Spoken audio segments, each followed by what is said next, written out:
എൻ്റെ holy spirit ശുശ്രൂഷകളിലേക്ക് ഹൃദയംഗമായ സ്വാഗതം. വളരെ വ്യത്യസ്തമായിരിക്കുന്ന ഒരു ആത്മീക ചിന്തയുമായിട്ടാണ് ഞാൻ ഇന്ന് നിങ്ങളെ സമീപിക്കുന്നത്. 18-ാമത്തെ സങ്കീർത്തനം 33-ാമത്തെ വാക്യം ഇങ്ങനെയാണ് പറയുന്നത്: അവൻ എൻ്റെ കാലുകളെ മാൻപേട കാലുകൾക്ക് തുല്യമാക്കുന്നു, ഗിരികളിൽ അവൻ എന്നെ നിർത്തുമാറാക്കുന്നു. വേദപുസ്തകത്തിൽ കൂടുതൽ തവണ പരാമർശിക്കപ്പെട്ടിട്ടുള്ള ഒരു മൃഗമാണ് മാന്. എൻസൈക്ലോപീഡിയ പറയുന്നതനുസരിച്ച് മാനിൻ്റെ ശരാശരി വേഗത 90 km/h ആണ്.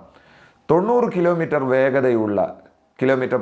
വേഗതയുള്ള ഈ മാന് വന്യമൃഗങ്ങളുടെ കൈകളിൽ അകപ്പെടുന്നത് നമ്മൾ യൂട്യൂബിലോ മറ്റ് ഇതര മീഡിയകളിലോ വീഡിയോകളിലൂടെ നമ്മൾ കണ്ടിട്ടുണ്ട്.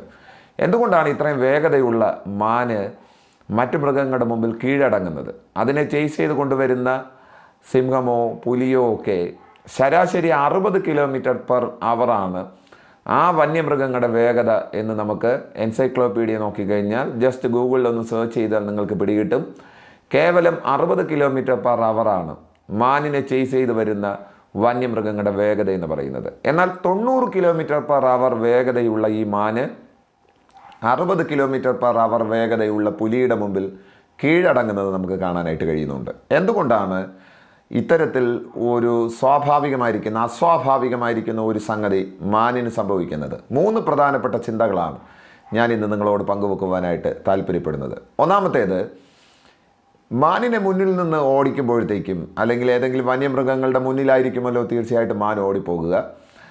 ഈ ഓടുന്ന മാനിന് ലക്ഷ്യബോധമില്ല എന്നുള്ളതാണ് ഇത് വന്യമൃഗങ്ങളുടെ മുമ്പിൽ കീഴടങ്ങാനുള്ള ഒന്നാമത്തെ കാരണമെന്ന് പറയുന്നത്. പുറകെ നിന്ന് വരുന്ന സിംഹമാകട്ടെ പുലിയാകട്ടെ എന്തുമായിക്കൊള്ളട്ടെ, അതിന് കൃത്യമായിരിക്കുന്ന ഒരു ലക്ഷ്യമുണ്ട്, മാനിനെ പിടിക്കുക എന്നുള്ളതാണ്. എന്നാൽ ഓടി മറയാൻ ശ്രമിക്കുന്ന മാനിന് കൃത്യമായിട്ട് ഒരു ലക്ഷ്യമില്ല. എങ്ങോട്ടാണ് പോകേണ്ടുന്നത്, എവിടേക്കാണ് ഒളിക്കേണ്ടുന്നത്, അവിടെ എന്താ, ഇവിടെ എന്താ, മുന്നിൽ വല്ല കുഴിയാണോ, ഇനി രക്ഷപ്പെടാൻ വല്ല മാർഗമുണ്ടോ, ഒന്നും ഇതിനറിയാൻ പാടില്ല. ലക്ഷ്യബോധമില്ല എന്നുള്ളതാണ് മാൻ വന്യമൃഗങ്ങളുടെ മുമ്പിൽ കീഴടങ്ങാനുള്ള ഒന്നാമത്തെ പ്രധാനപ്പെട്ട കാരണമെന്ന് പറയുന്നത്. രണ്ടാമത്തെ കാരണമെന്ന് പറയുന്നത് ഇതിൻ്റെ ഉള്ളിലെ ഭയമാണ്. പുറകെ വരുന്ന മൃഗം തന്നേക്കാൾ കരുത്തനാണ് എന്നുള്ള ഒരു തിരിച്ചറിവ്, തന്നേക്കാൾ ബലവാനാണ് എന്നുള്ള ഒരു ബോധ്യം, ഒരു ഉൾവിളി ഇതിൻ്റെ ഉള്ളിൽ ഒരു വലിയ ഭയത്തെ ഉളവാക്കുകയാണ്. നമ്മുടെ ജീവിതത്തിൽ സ്വാഭാവികമായിട്ടും ഇങ്ങനെയുള്ള ചിന്തകൾ നമ്മളെ ഭരിക്കാറുണ്ട്, നമ്മളെ അലട്ടാറുണ്ട്. പുറകെ വരുന്ന പ്രശ്നങ്ങൾ അതേതുമായിക്കൊള്ളട്ടെ, വെല്ലുവിളികളാകട്ടെ, ശത്രുക്കളാകട്ടെ, എന്തുമായിക്കൊള്ളട്ടെ, നമ്മളെക്കാൾ കരുത്തുള്ളതാണ് എന്നുള്ള ഒരു തോന്നൽ മറ്റുള്ളവരുടെ മുമ്പിൽ കീഴടങ്ങാൻ നമുക്ക് കാരണമായി തീരുകയാണ്. മാനിന് സംഭവിക്കുന്ന രണ്ടാമത്തെ പ്രധാനപ്പെട്ട സംഗതി എന്ന് പറയുന്നത് ഇതാണ്, അതിൻ്റെ ഉള്ളിലെ ഭയമാണ്.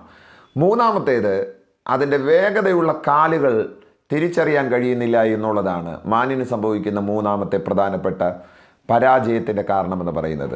90 km/h വേഗതയുള്ള ഒരു കാലാണ് തനിക്ക് ദൈവം തന്നിരിക്കുന്നതെന്നുള്ള ബോധ്യം മാനിന് നഷ്ടപ്പെടുന്നത് കൊണ്ട് 60 km/h വേഗതയുള്ള പുലിയുടെ മുമ്പിൽ, സിംഹത്തിൻ്റെ മുമ്പിൽ മാൻ കീഴടങ്ങുകയാണ്.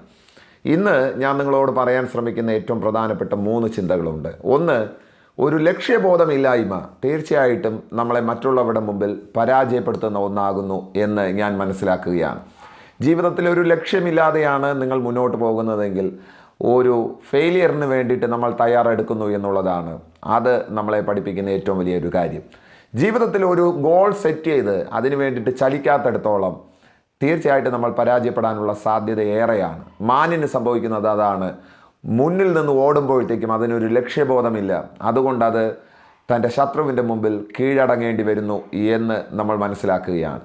രണ്ടാമത്തേത് ഉള്ളിലെ വലിയൊരു ഭയമാണ്. പുറകെ വരുന്നവന് തന്നേക്കാൾ കരുത്തുണ്ട് എന്നുള്ള അനാവശ്യമായിരിക്കുന്ന ചിന്ത, അനാവശ്യമായിരിക്കുന്ന ഭാരം, അനാവശ്യമായിരിക്കുന്ന ഭയം, അത് പരാജയത്തിലേക്ക് വഴിതെളിക്കുകയാണ്. ഇന്ന് ഈ ദൈവവചനം നിങ്ങൾ കേൾക്കുമ്പോഴത്തേക്കും ഞാൻ നിങ്ങളോട് വളരെ സ്നേഹത്തോടെ ഒരു സഹോദരനെ പോലെ പറയുന്നു, ഉള്ളിലെ ഭയം നിങ്ങളെ വലിയ അപകടങ്ങളിലേക്ക് കൊണ്ടുവിടുന്ന ഏറ്റവും വലിയൊരു സംഗതിയാണ്. പുറകിൽ നിന്ന് വരുന്നവന് ശക്തി ഉണ്ടാകട്ടെ, ശക്തി ഇല്ലാതിരിക്കട്ടെ, അവന് നിങ്ങളെക്കാൾ കരുത്തുണ്ടാകട്ടെ, കരുത്ത് കുറവായിക്കൊള്ളട്ടെ, അതൊന്നുമല്ല നിങ്ങളുടെ വിഷയം.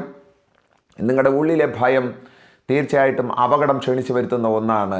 മാനിന് സംഭവിക്കുന്ന അതേ കാര്യം നമുക്ക് സംഭവിക്കാൻ സാധ്യതയുണ്ട്. ഭയത്തോടെയാണ് മുന്നോട്ട് പോകുന്നതെങ്കിൽ പരാജയം നമ്മുടെ വാതിൽക്കലാകാനുള്ള സാധ്യത ഏറെയാകുന്നു. മൂന്നാമത്തേത്, തീർച്ചയായിട്ടും നമ്മുടെ വേഗത തിരിച്ചറിയാനുള്ള ഒരു കപ്പാസിറ്റി നമുക്കുണ്ടാകുക എന്നുള്ളതാണ്.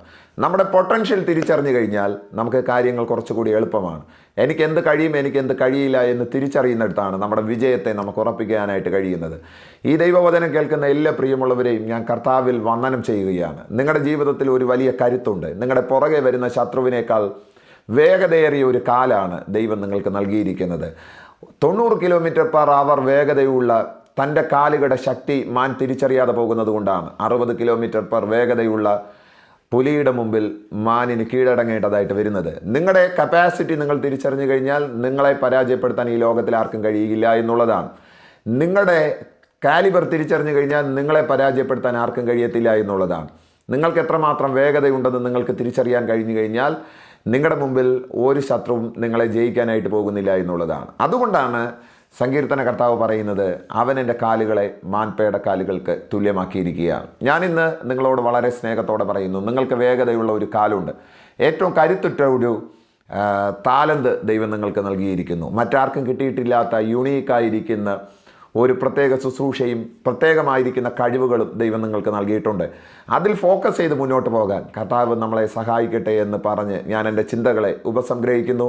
ഈ ദൈവവചനം കേട്ട എല്ലാവരെയും ഞാൻ കർത്താവിൻ്റെ നാമം പറഞ്ഞ് അനുഗ്രഹിക്കുന്നു. God bless you all. Thank you. ദൈവം നമ്മെ അനുഗ്രഹിക്കട്ടെ. ആമേൻ.